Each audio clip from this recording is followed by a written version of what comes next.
Hello and welcome. I'm so excited to be here with you. As Iman said, this isn't my first rodeo with Customer Success Collective. It's such a great organization. I've loved being a part of it. And it's funny on reflection, when I got asked to give this speech, it was a couple times into having worked with them.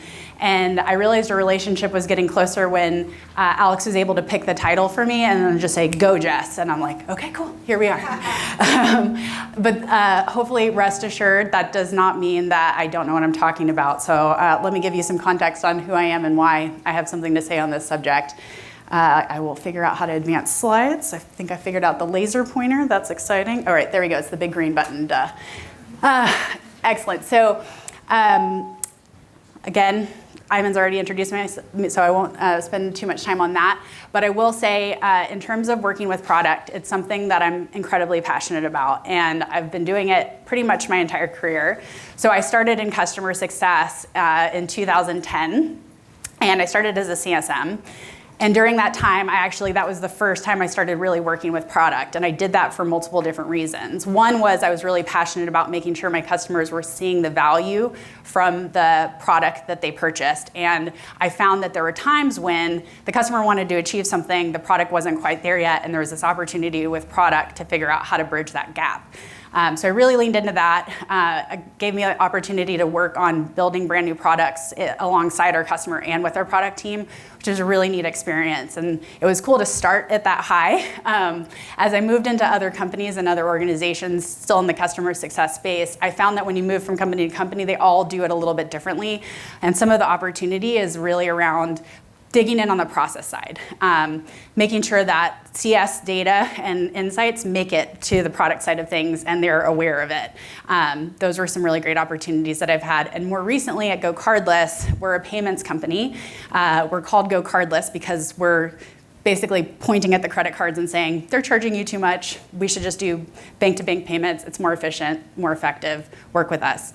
So that's what Go Cardless does. And we're a Series G, $2 billion valuation, double unicorn company. We have gotten there from working to solve a very basic problem, which is it's really painful to get paid. And we built a product that made it less painful to get paid. And it was really easy for the developers to actually use our product. And so we grew really organically from that. What we have also found is when you're trying to pivot into new markets and even go up market, your product isn't necessarily when it was built for the small guy and you're trying to work with the large guy, there can be a disconnect. So a lot of my time today in product is spent figuring out how do we bridge that gap for our customers and or pivot our customer strategy so we're going after the right customers. So that's a long-winded introduction of my history with working with product. What I'm going to cover with you today is 4 key areas. I'm going to talk a lot about why customer success and product, in theory, should work really well together. There's a lot of synergy there. The intersection for durable growth, there's a big intersection there. And I found just in general, when you work at a company that has a good product, it's a much nicer life as a CSM. So let's talk a little bit about, in theory, when it works well. I wouldn't be doing a good job as a customer success professional if I didn't call out the pitfalls at the start. So I'm going to talk to you a little bit about why doesn't it work? What are some of the common scenarios? And maybe you can tell me if you're experiencing some of those scenarios as we go through them. Then I'm going to give you some tips on how do you avoid those pitfalls. And I'll leave you with some pretty tangible, specific opportunities of how you can lean in to the product side. So again, why should, in theory, product and customer success work well together? When you break it down, a product manager is looking to build something that provides value to prospects and customers. And on the other side of the wing, you've got us, customer success, trying to help customers adopt and see value with the products. So it makes a lot of sense that we both want our customers to see value and also that we would be in a situation where if our customers see value, our company would be doing well, which puts money in all of our pockets, as Mel called out earlier, which is a good situation to be in. So it's pretty obviously synergistic. I also wanted to call out some specific use cases where tangibly it makes sense for the two departments to think about collaborating and the mutual benefit that we can provide with each other. One, product is always trying to figure out how to evolve their product to really get to that product market fit. Product market fit is a hard nut to crack. How do you actually make sure that your product is serving the different needs, the different pain points, the things that your customers need it to do? CSMs spend all day, every day talking to customers. They have to know a little bit about the industry to be relevant to the customers they're speaking to, and they have a lot of insight, typically, on how a product could do that better. And so making sure that that exchange of information is happening, similar to how I did that early in my career of, hey, let's go see this customer's pain points, this specific part of the product that's a bit of a weakness, how could we lean in together to try to bridge that gap? So that's what CS can do for product. Probably everyone in this room is a little bit more interested in like, what can product do for CS? So product can help CS scale. And I loved when David was kind of painting the picture of where we are today. It's particularly important to be able to scale. And so if you think about it, there's functionality that could be built that solves a lot of the tasks that CSMs do and helps scale. A good example of this, when I was working with Mel at Bazaar Voice, we had the front end of our product was reviews on customer websites. The back end was called the workbench.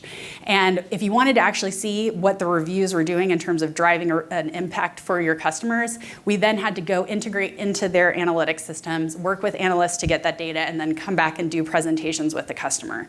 It took a lot of hours to do that whole process.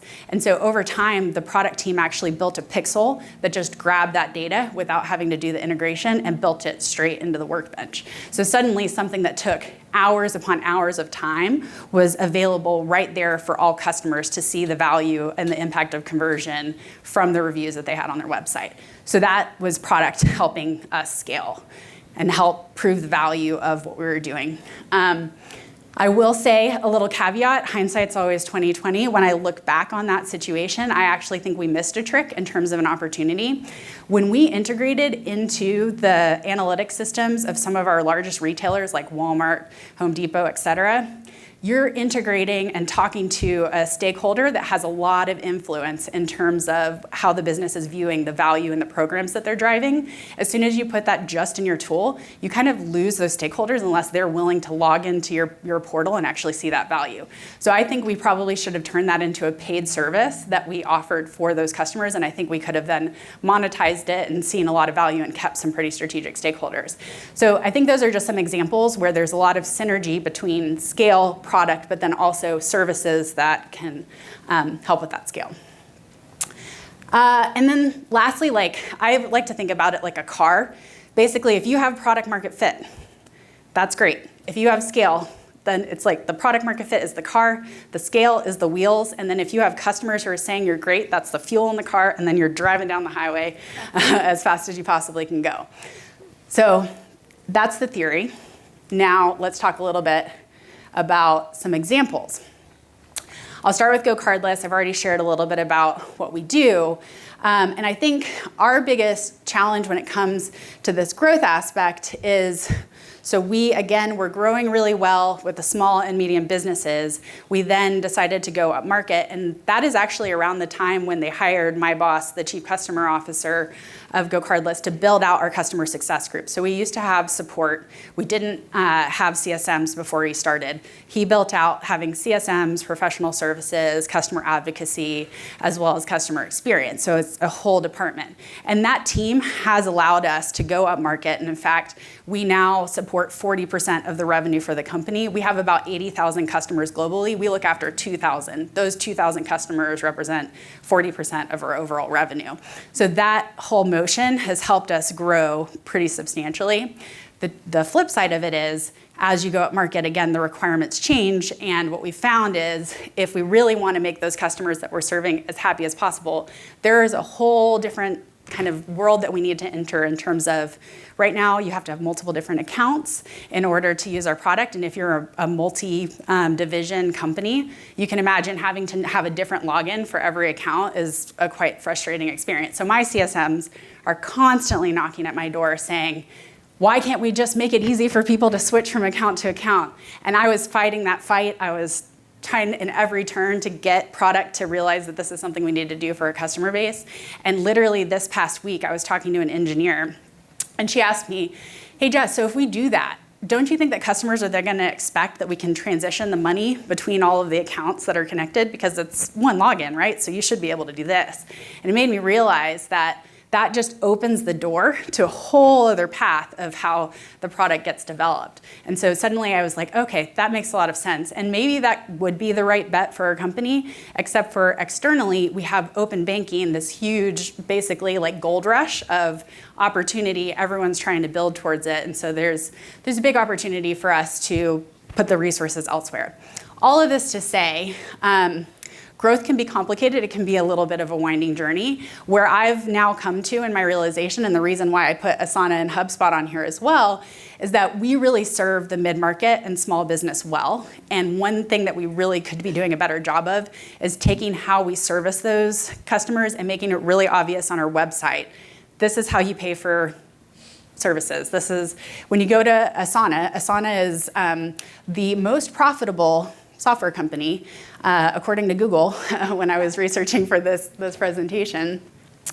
When you go to Asana's website, I've been a customer of theirs, they have it to where it's very clear. You buy the product, you can get going quite quickly. You can then also figure out what services you need and buy them directly. So in that buyer's journey, you're not just buying the product, you're also buying the services alongside of it. They've done a great job of productizing their services end to end and scaling it through the entire customer experience. And I think that's probably why they're so profitable in the way that they grow. HubSpot is interesting because they have a lot of the same approach as Asana to their website. It's really easy to opt in. They have all the information about how to buy their customer success services. But the interesting thing about HubSpot is they're growing 30%, but they're not profitable. And the difference between Asana and HubSpot is HubSpot's in a much more crowded space. So I think that kind of brings me to some of my other points, which, why doesn't it always work? You can grow, but maybe you can't grow profitably. There's a lot of these different contexts. The reason why it doesn't always work is the context. So the example that I'll use, because we've all lived through it in the past few years, is the pandemic, right? So that was completely out of our control. You could have had the best services in the world. You could have had the best product in the world. But if you were selling vacations and the world stops traveling, you're not growing anymore. So that's the context. It varies, and understanding it is really important, which we'll talk about in a little bit. The second reason why it doesn't always work is the stakeholders. So when I talk about stakeholders, first of all, like, I know we have a bunch of product people down the hall. I don't know if any of them have actually come in here. But actually, I would say to them, like, God bless you. Like, you are doing a very difficult job. There are so many demands on what is being asked of you by different parts of the business, and prioritizing what do you actually go after is a really hard job. So their stakeholder management is kind of number one. The other side of it is I've seen so many product teams that don't have the right stakeholders within the product team that they're not set up for success. Do they have BI analysts? Do they have data? If you're in a product organization and you don't have the analytics to know whether you're doing well or not, I don't know how you would be doing a good job, right? So that's a pillar that you have to have within product. Customer experience. There are plenty of products out there that have terrible customer experience. Do their teams that develop those products actually have expertise in that space? Probably less than ones that do a really good job of it. As well as the business alignment. Is there actually an opportunity? And here's the other thing that's really interesting about product management. Not always do product managers come from the space that they're building the product for. So a lot of times they know really well how to build a product, but they have no real connection to the market and what's happening. And sometimes they sit in an ivory tower, build things that they think are gonna work. Yeah, I see some nodding. How many of you guys have had that specific challenge? Yeah, quite a few. And that's frustrating, right? So when I say the stakeholders, it's them looking out, us looking in. And there's a lot of complexity to it. So again, there's nuance in why sometimes it doesn't work with the stakeholders. And the last reason that I've observed that things don't always work, preconceived notions. Oh, this is a tough one. How many of you have ever had a customer who has it in their head that the way that their problem needs to be solved is very specifically this? Yeah, I think we deal with it all the time. I had this customer when I was at Bazaar Voice who wanted to build walled gardens of reviews. And the thing about reviews is it's a volume game. And so when you wall the garden, you basically completely deplete the value. And it's just like, but heaven or high water, that is what they wanted. They were very specific about it. And preconceived notions ultimately hold all of us back from growth. If you think about it, static and just like comfortable behavior is the reason why people don't change. And if you don't change, then you don't grow. And I think great examples of this, Airbnb, Uber, they saw some really static industries where there was a lot of discontent, and they took the preconceived notions and they said, we're not going to deal with those anymore. We're going to build it this way, and boom, tons of growth. So those are the 3 buckets of what I've observed. Why, again, in all of the different complexities, things don't often grow the way we want them to. So context, stakeholders, preconceived notions. I actually would love to do a quick poll. Put your fingers up, 1, 2, 3. If you're dealing with either context problems, stakeholder problems, or preconceived notion problems that are holding back your organization. Lots of 2 and 3. Okay, so it looks like from my side of the room, it looked like 2 was winning, but there was a spread. Not a lot of 1, which I'm surprised about what's happening right now. You would think that there would be a heck of a lot more 1. So that's interesting. But let's go ahead and think about it like this. Even when you put your entire heart into what you're doing, and your whole company does the same, it's not about what you're putting into it, it's about what the customer gets out of it. And I think that focus often gets lost when you're thinking about revenue, when you're thinking about retention, you're thinking about all of these things. You don't necessarily always think about the fact that it all goes towards what somebody gets out of it. And this is why, in essence, the partnership with product is so important, because you can't push a boulder all the way up the hill if your product is sunk from the beginning. I mean, you can. I've worked in those environments. It's not very fun, but Mel knows what I'm talking about. Yeah, we know. So I think the more important question with all of that context is, how do you avoid the pitfalls? What can you do to not get stuck in those things, just as an individual? Number 1, avoid the pitfalls by being situationally aware. It's funny, we were talking about psychological safety. I feel like a lot of CS topics actually bridge into life topics. And it is quite funny that, like, being psychologically safe with your kids is also as important as being with your CSMs. These are topics that pervade. Being situational aware is kind of one of those as well. Like, you want to read the room. And basically, if you're in an organization where growth is not happening, and you have already saturated a market, and you have the opportunity to help the company figure out what that new product is that's going to save the business, don't go beat on the door about some feature things that are a little bit frustrating in this other context, because it's misaligned, it's tone deaf. You need to know the context you're operating in to know that when you're bringing something forward, that it actually matters in the wider context. Because again, swimming upstream, you can do it. It's just not that much fun. The other thing is play your part. I think that when you're on any type of team, knowing what your part is and how you add value and being an expert in doing that really sets you up for success. So when I say play your part, it's, again, some of those examples I started giving where your company's doing this, you're in this situation, thinking about how you can add value. So if you're trying to find that new product, leaning in to figure out which customers might be willing to actually work with you to figure out that problem. Who are thought leaders in the space who could give your product team the insight that they're lacking to go crack that code? How do you become the team player that helps the business go in the right direction? That's how you can avoid the pitfall and also be a star as the context is making you struggle. And the last piece of advice, this is how you basically combat that preconceived notion issue. And it's also a good quick tip. If you're dealing with one of those customers who's really, really set on a particular solution, push them to tell you why.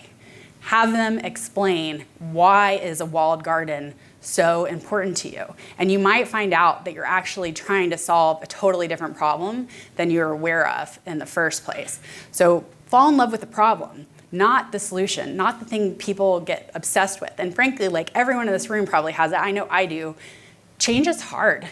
trying to get to a place where you are like excited about totally changing systems or doing something completely differently, it takes effort and energy. And so it's really easy for us to fall in love with the way we're doing something one day. But you've got to challenge yourself to really ask, is that really going to help us solve the problem by me holding on to this way that I like doing things? Or is there a better way to solve the problem? And can I be open-minded towards making that change? So in summary, to avoid the pitfalls, be situationally aware, play your part, and fall in love with the problem. And then you're really just doing the best you can to kind of avoid some of the pitfalls that we've already identified. So what are the opportunities? So we've talked, I know I talk fast and I go into a lot of concepts. So I wanted to bridge this back to a little bit more tangible ideas. And so where do you start? Like if you're in a place where you're like, I want to work with product, I'm not quite sure where to even begin. These are the 3 ideas that I have. The first is every company I've ever worked at, and I'd actually be curious to see across the audience as well, the feature requests coming from the customer base into the product tends to be a messy process. Is anyone, yeah, that's a messy process. Okay, does anyone have it figured out? Oh, David, okay, find David after if you really want to figure out how to solve it. But if you get involved with that process, you will make friends in product, you will be able to figure things out.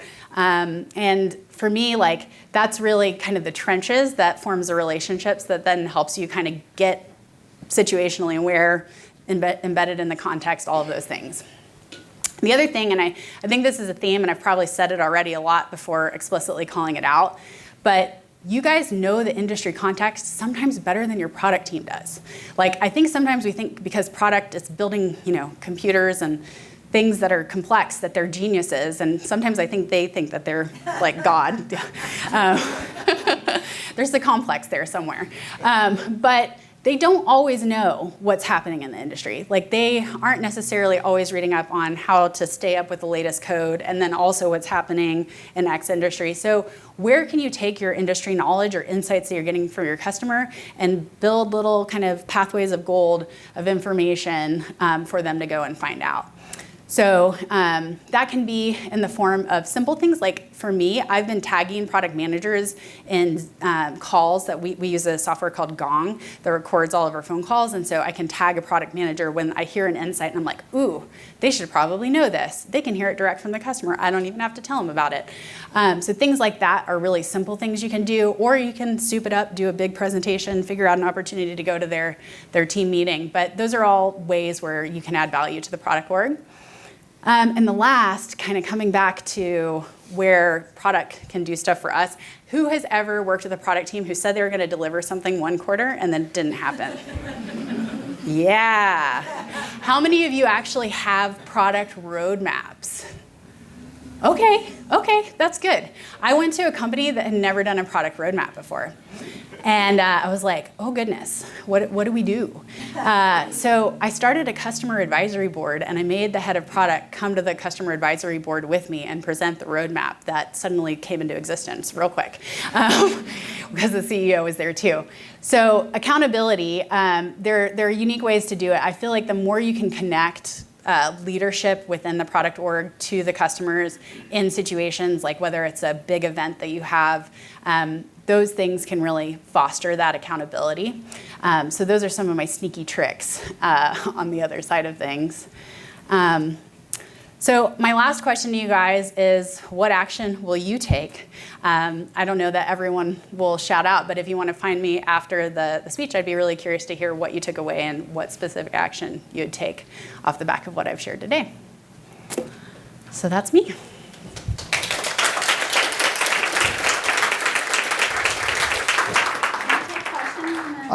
We can do one question. One question. Does anyone have one question? Over there. It's coming. Yeah, you can project. Yeah, go for it. I just had a quick question about, do you ever, no, that's not what I want to ask. So sometimes I've heard market-driven product and customer-driven product.